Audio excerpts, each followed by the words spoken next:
friends, it's me, Miss Borek, and I'm back. I am back today to read more of my favorite book. Do you remember what it's called? What's it called?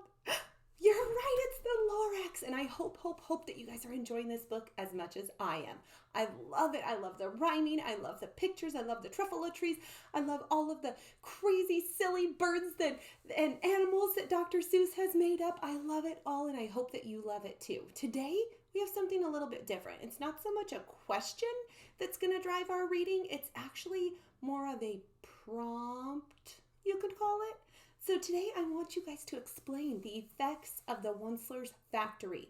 As you guys will see, the Onceler's factory actually ruins a lot of things and causes some things to happen. And those causes we're going to write underneath the word because. Get it?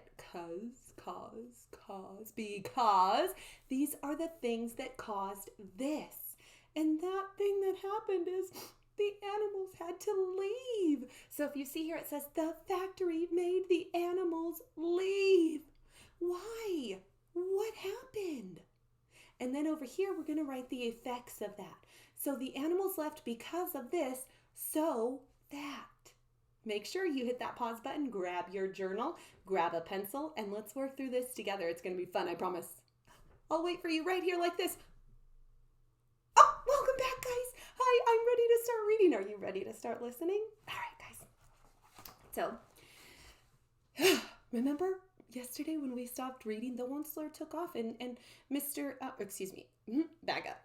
Lorax took off and the Onceler was unable to find him. He didn't see him for a little while. Well, guess what? He's back and he does not have good news and he does not have good things to say. Bad things are happening because of these factories that the Onceler has built. Let's see what they are. But the next week, he knocked on my office door. He snapped, "I'm the Lorax who speaks for the trees, which you seem to be chopping just as fast as you please. But I'm also in charge of the brown barbaloots, who played in the shade in their barbaloot suits, and happily lived eating truffula fruits." Sometimes it's hard to read with silly voices. Sometimes your brain gets so mixed up with reading in these voices with expression that you kind of get tripped up. Sorry, guys. I hope you got that. The barbaloots and their fruits and their suits. Maybe that's what tripped me up, all those rhyming words. Now, thanks to your hacking my trees to the ground, there's not enough truffula fruit to go around. And my poor barbaloots are all getting crummies in their tummies and they have gas and no food. And there's no food in their tummies. What happened because of his factory? I think we just learned something. The factory made the animals leave because there is no food. There's crummies in the barbaloot tummies. I wonder what they're going to do because they have no food. Let's keep reading and find out. They loved living here, but I can't let them stay. They'll have to find food. That's what happened. That's the so. So if you have your pencil, make sure you write that down. So they went to look for food. They'll have to go find food, and I hope that they may. Good luck, boys, he cried and sent them away. Oh, the poor barbaloots. They're our first animals that we have learned that had to leave because of the factory. So make sure you guys are writing that. The factory made the animals leave because there was no food. So they went to search for food. Those poor barbaloots had crummies in their tummies. I bet you they're super hungry. I, the Onceler, felt sad as I watched them go, but business is business, and business must grow. Golly, he sure is greedy and rude. Regardless of crummies and tummies, you know. Business is business, he says. Gosh, terribly rude. Wow, look at his big old giant factory. Do you guys notice that the setting of our story is kind of changing? We're still in the same place, but it's looking much different. It's becoming more like this and less like this. Remember how beautiful it was when the Onceler first arrived? Oh, I meant no harm. I most truly did not, but I had to grow bigger, so bigger I got. I biggered my factory, and I biggered my loads. I biggered my roads, and I biggered my wagons.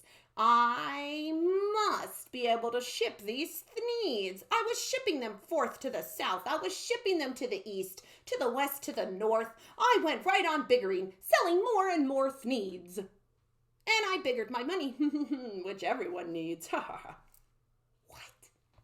He sure is greedy. He says everybody needs to bigger their money.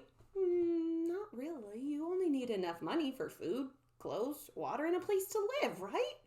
He is very greedy. Biggering and biggering all of this stuff. I bet you more and more animals are going to be affected. Let's see how they're affected. Then again, he came back. I was fixing some pipes when that old nuisance Lorax came back with more gripes. That means he had more to complain about. I am the Lorax. He coughed and he whiffed. He sneezed. And he snuffled.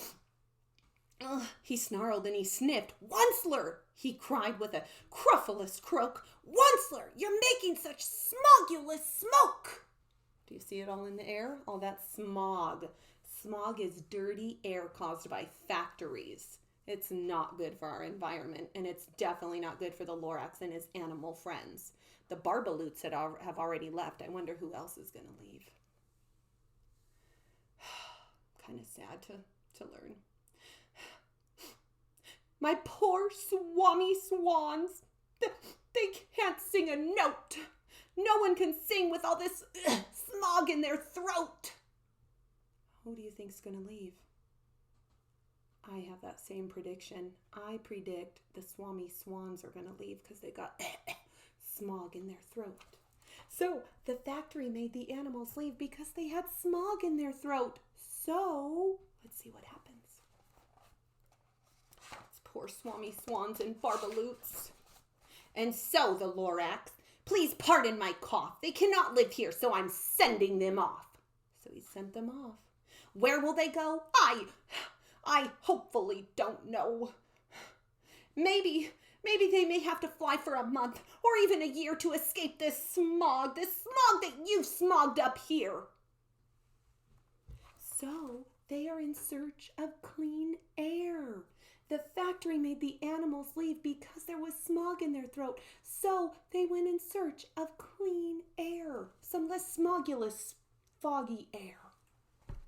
Oh my goodness. What's more, snapped the Lorax. His dander was up. Let me say a few words about Gluppity Glup. Your machinery chugs on, day and night, without a stop, making Gluppity Glup.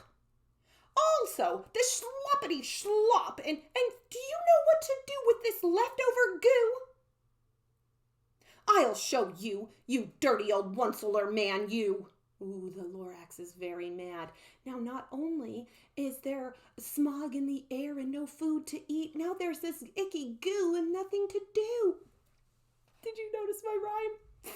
I love it. I love to rhyme. It's so much fun. But they have all this ickiness, all this goo. What are they to do? I bet you that's another reason that some animals leave. You're glumping the pond. I told you they're putting that goo in the pond where the humming fish hummed. That onceler, he is not a very smart and thoughtful man. He does not care about all these animals that he's hurting. You're glumping the pond where the humming fish hummed. Now, no more can they hum, for their gills are all glummed. So I'm sending them off. So, the factory made the animals leave because their gills were all glummed. That means there's ickiness all over them. They're filthy, covered in goo. So, let's find out what they do. So I'm sending them off. Oh, their future is dreary. They'll walk on their fins to get woefully weary in search of some water that isn't so smeary. Oh no, fish cannot walk on land, but they are searching. They're searching for water that doesn't have goo in it. Water that isn't so smeary. Oh my goodness, the factory made the animals leave because their gills were clogged with goo, so they went in search of clearer water with less goopy glue. Not glue, goo. Pretend I didn't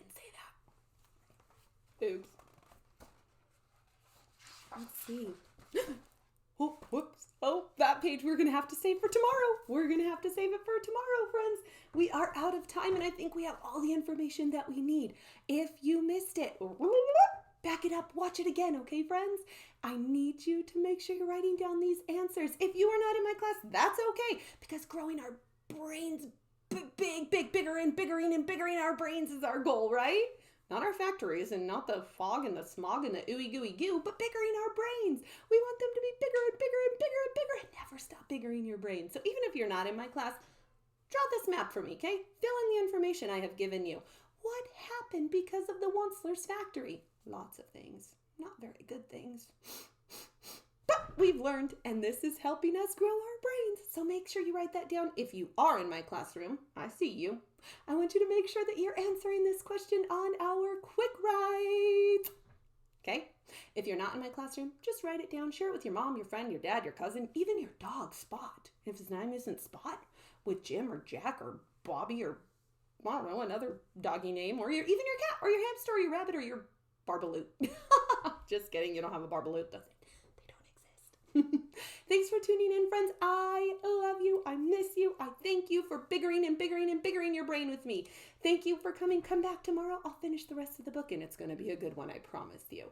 Kind of a sad ending, but it'll help us bigger our brains, and that's our goal. Friends, thank you so much. I love you. I miss you. If you have any questions, let me know. I'll see you tomorrow. Bye, friends.